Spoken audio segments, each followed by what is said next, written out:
Assalamualaikum warahmatullahi wabarakatuh. Halo semuanya, perkenalkan nama saya Risma Yanti dengan NIM E1E0200177 dari kelas 2F Program Studi Pendidikan Guru Sekolah Dasar Fakultas Keguruan dan Ilmu Pendidikan Universitas Mataram. Pada kesempatan kali ini, saya akan menceritakan sebuah cerita rakyat yang berjudul Tanjung Menangis. Tanjung Menangis ini adalah sebuah kisah dari Nusa Tenggara Barat, Kabupaten Sumbawa Besar. Pada zaman dahulu, di Pulau Sumbawa, Nusa Tenggara Barat, hiduplah sebuah kerajaan yang sangat damai. Kerajaan ini dipimpin oleh seorang raja yang diberi gelar Datu Samawa. Datu Samawa memiliki anak perempuan yang bernama Putri Lala Intan Bulaheng. Putri Lala Intan Bulaheng adalah wanita yang sangat cantik. Bahkan kecantikannya sudah memenuhi negeri Samawa.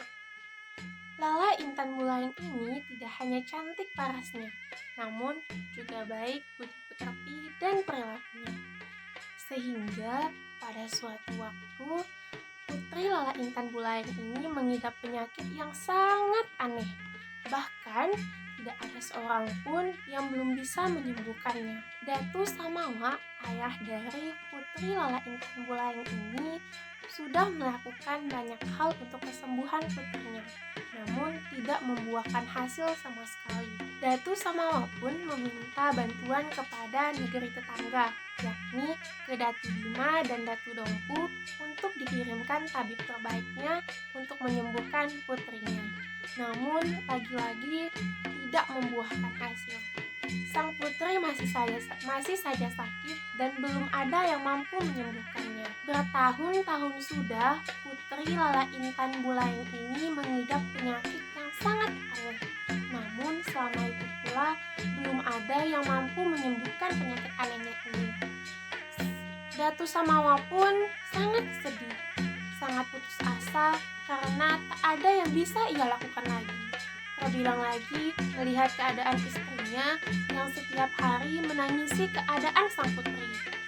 Datu Samawa yang tak tega melihat itu akhirnya mengumpulkan setiap nasihatnya untuk dimintai pendapat terkait apa yang akan dilakukan selanjutnya kepada Putri Lala Intan Bulaheng. Dengan adanya perkumpulan tersebut, maka Datu Samawa memutuskan untuk membuat sayembara. Sayembara ini langsung diumumkan oleh Datu Samawa sendiri.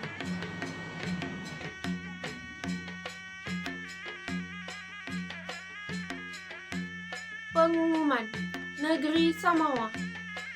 Barang siapa yang mampu menyembuhkan Putri Lala Intan Bulaheng, jika perempuan akan aku angkat menjadi seorang anak, dan jika laki-laki akan kunikahkan dengan putriku Lala Intan Bulaheng. Datu Samawa pun mengutus beberapa pengawalnya untuk menyebarkan terkait informasi sayembara tersebut. Ada yang ke arah barat, utara, timur, hingga selatan. Dan begitu, semakin banyak yang mendengar berita sayembara ini, maka akan semakin banyak yang mengikutinya. Jadi, Putri Lala Intan Bulaheng akan segera sembuh dari penyakit anehnya itu.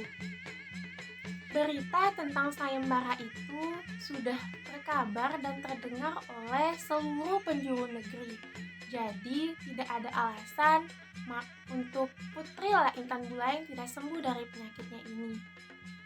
Namun, banyaknya tabib sakti yang datang ke negeri Samawa untuk menyembuhkan putri ini, tak ada yang mampu untuk menyembuhkannya. Datu Samawa pun merasa sedih dan kecewa karena setiap usahanya tidak membuahkan hasil sama sekali. Ia hanya menunggu keajaiban dari Tuhan untuk ada yang menyembuhkan putrinya tersebut. Hari berganti hari, dan Putri Lala Intan Bulaheng belum juga sembuh dari penyakit anehnya. Hingga suatu hari datanglah seorang kakek tua renta yang mengakui dirinya adalah Daeng Ujung Pandang. Daeng Ujung Pandang pun bertemu dengan Datu Samawa. Ia meminta izin kepada Datu Samawa untuk menyembuhkan putrinya. Dan Daeng Ujung Pandang berkata,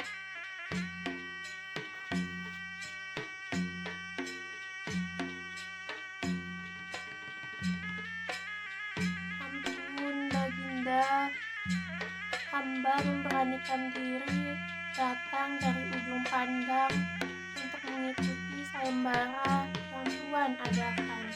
Perkenankan saya untuk mengikuti sayembara ini demi menyembuhkan Putri Lala Intan Bulaeng."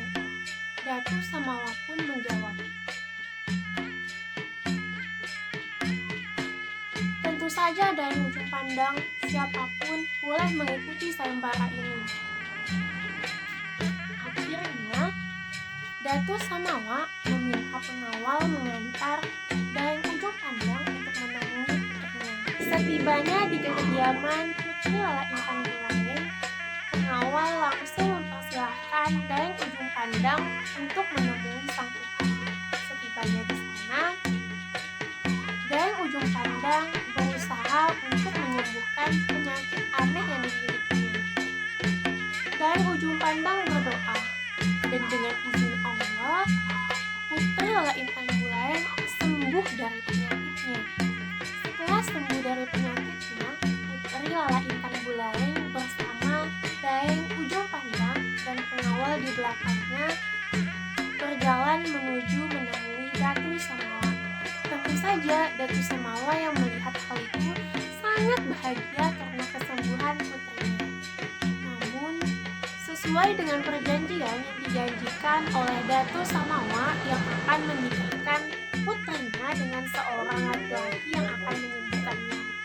Namun, melihat kondisi dari Daeng Ujung Pandang ini, Datu Samawa tak tega menikahkan anak perempuannya yang sangat cantik dengan kakek tua renta yang sudah tidak kuat berjalan. Datu Samawa yang berubah pikiran lalu mengatakan, "Daeng, rasa terima kasihku tak terhingga kuucapkan kepadamu. Maka hadiah sebanyak apapun yang kau inginkan akan kuberikan. Jika Daeng menginginkan uang, akan kuberikan.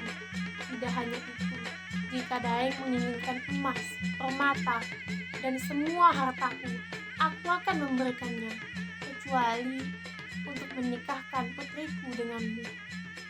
Mendengar hal tersebut, Daeng Ujung Pandang sangat kecewa karena tiba-tiba Datu Samawa mengingkari janji.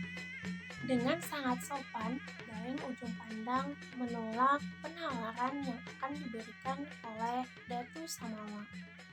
Kemudian, ia berjalan meninggalkan istana negeri Samawa. Di sisi lain, Putri Lala Intan Bulaeng yang melihat Daeng Ujung Pandang merasa iba, sehingga sang putri mengejar Daeng Ujung Pandang hingga menuju Tanjung. Dari jarak yang tidak begitu jauh, setelah sang putri mengejar Daeng Ujung Pandang, ia melihat Daeng Ujung Pandang sudah menaiki sampannya. Namun, sebuah keajaiban terjadi di sana. Kakek tua renta yang sudah tidak kuat jalan itu berubah menjadi laki-laki gagah perkasa yang sangat tampan. Seketika melihat keajaiban itu, Putri Lala Intan Bulaeng langsung jatuh cinta kepada Daeng Ujung Pandang. Sang putri pun menghampiri Daeng Ujung Pandang dan berkata,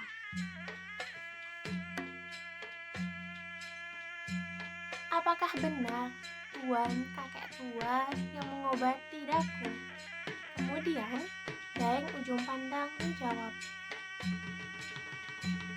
"Iya benar, Putri.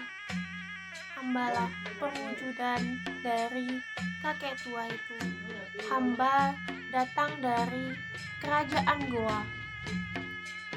Sang putri pun kemudian mengangguk dan berkata,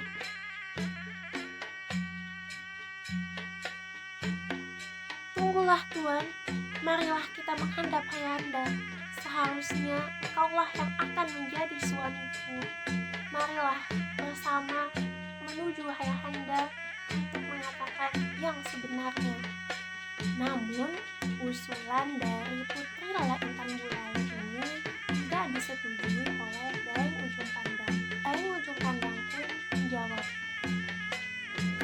"Maafkanlah hamba, Putri. Hamba tidak bisa kembali ke istana lagi. Hamba sudah tidak memiliki keberanian untuk menghadap Datu Samawa. Karena siapalah hamba ini yang hanya datang dari negeri seberang," kata Daeng Ujung Pandang sambil tersenyum. Putri Lala Intan Bulaing pun terdiam mendengar ucapan Daeng Ujung Pandang. Ia memikirkan cara untuk Daeng Ujung Pandang agar kembali ke istana. Lalu Putri Lala Intan Bulaing berkata, "Siapapun tuan, dari mana datangnya?